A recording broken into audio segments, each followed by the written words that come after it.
Hey y'all, this is Jeff and this is Trying to Be Catholic. So before we start today's video, the first thing I want to do is say thank you to everybody who sent me, messages over the past week telling me how they really like the video and they can relate to it and stuff like that. Because, I'm a person that is, I feel like, not good at relating to people, like I mentioned last week. So the fact that so many of you guys reached out and said that it was good and all that stuff is really cool. So thank you.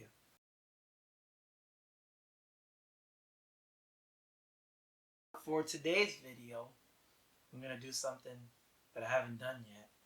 Is bring out the Bible. So, today we are reading from, awkward, I lost the page. We are reading from Matthew, chapter 5, verse 13.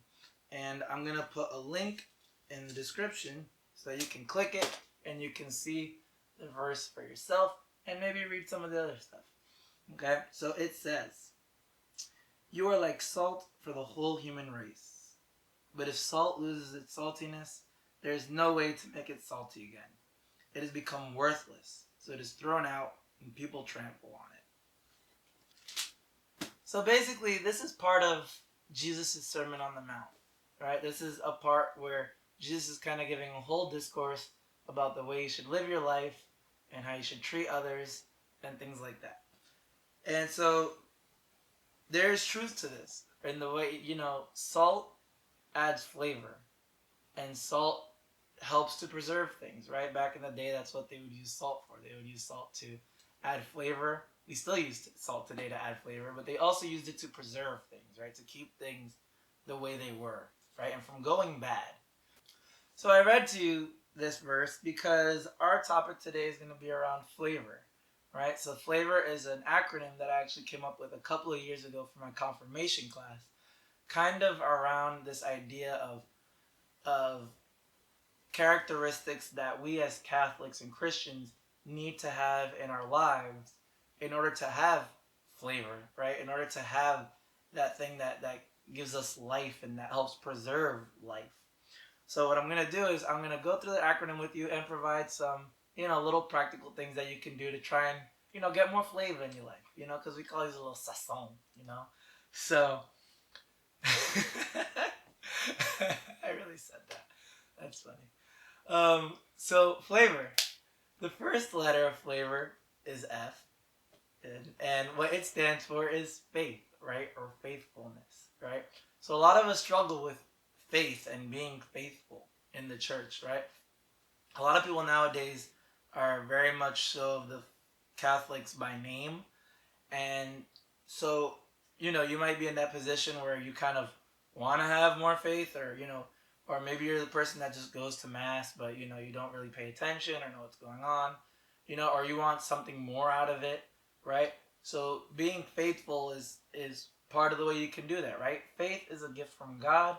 You ask for faith, He gives you faith, right? And there are also practical things you can do to get more faith, right?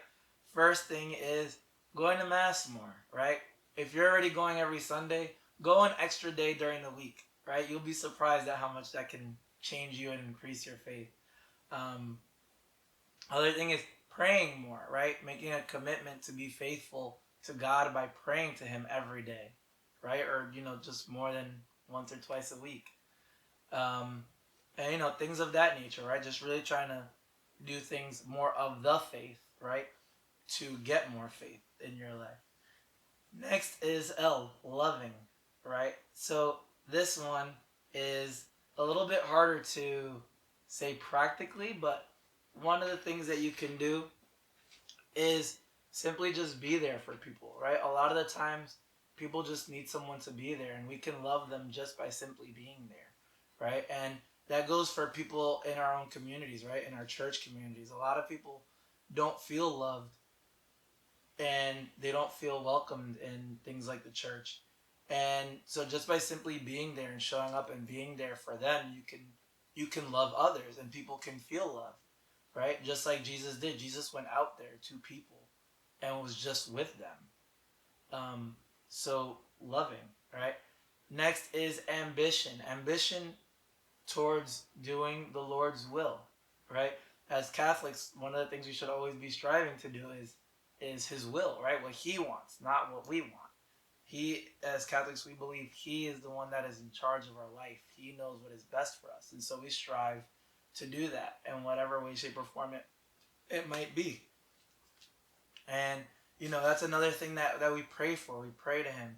I would pray to him all the time. I still pray to him all the time, saying, give me the ambition to do your will, right? Help me to find out what it is, and then give me the ambition and the courage to do it. So that's something that very much easily we can pray for, right? We can look to people of like Saint Joan of Arc or so many saints for ambition to do the Lord's will. So another practical tip: read a saint story, because they are always striving to do the Lord's will. Next is virtuous. So virtue is basically practicing good habits, right? Being a good person in a sense, being patient, being kind, being generous with others are ways of being virtuous. Very practical things, small steps you can do, right? Ask for somebody's name, right? Somebody you run into the street, right? You're giving somebody, a homeless person, $1 on their street. You're giving them, instead of giving $1, give $5. Ask them for their name, right? Ask them how they're doing. Ask them, if they need help with anything. Kind of going the extra mile and doing just a little more than the normal. Things like that to help us be virtuous. Yes, it's a little bit uncomfortable at first, right? But as we start and continue, we grow in virtue, right? And it's another one of those things that God gives us too that we have to ask for, right? A lot of people pray all the time for patience, but then they're like, it doesn't come quick enough. We're realizing, that God gives us the opportunities to be patient and to be generous. So, just take those opportunities. Ask him to help you recognize those opportunities, and then take advantage of them. Next is obedience, right? Obedience to the Lord's will. Because being ambitious is one thing, right? You can be ambitious to do the Lord's will, but then it might not be what you want it to be. And so you kind of ignore it. And you're like, no, the other will, not this will, the other will, right? We can look at Jesus in the agony of the garden, and he himself was like, Lord, this is not what I want to do. Like, if this is not of your will, then take it away from me, because I don't want it. But if this is what you're asking of me, then this is what I will do, right? And that's going to happen to a lot of us. A lot of the times, God is going to ask us to do things that are uncomfortable, right? He's not always going to ask us to stay inside the box that we like being in. He's going to ask us to break out of that box, right? Me starting this YouTube channel is kind of breaking out of that box because I'm not comfortable in front of the cameras. I'm sure some of you can tell, right? So, it's something that I've wanted to do for a long time. I was just always really, I was comfortable where I was at, not being in front of a camera. I like being on the other side of the camera. But here I am, right? Trying to be obedient to what I think God is asking me to do, right? So small steps, right? Just ask him to be obedient in the small things first and, work your way up. And the last is resilience, right? Being resilient. During those times that we recognize that we're going to keep falling, we have to recognize that there's a God that's going to pick us back up and that's going to continually show his love and his mercy, right? Another great idea for learning about resilience is reading about the saints, right?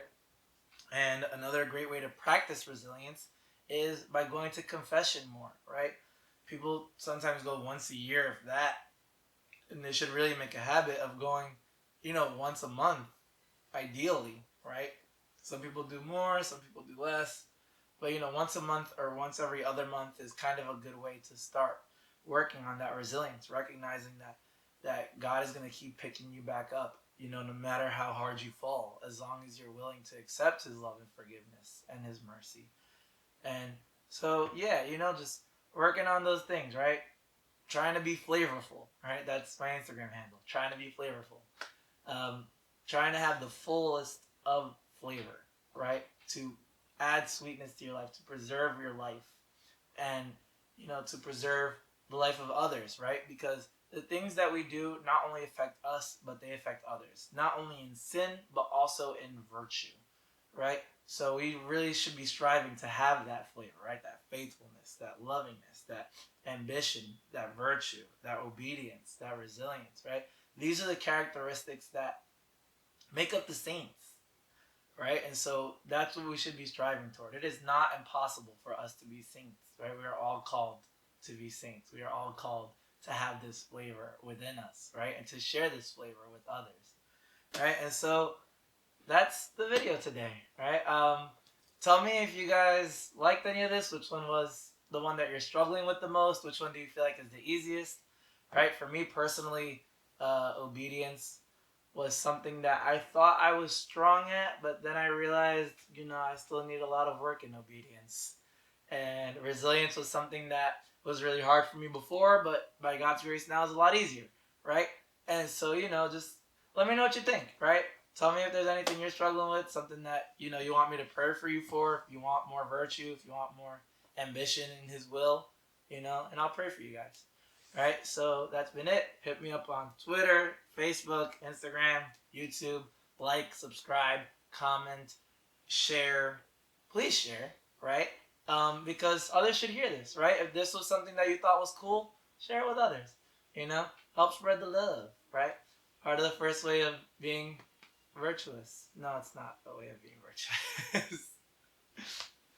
But, if you liked it, share it. Share it. Present tense. So, I will see you guys next week. See ya.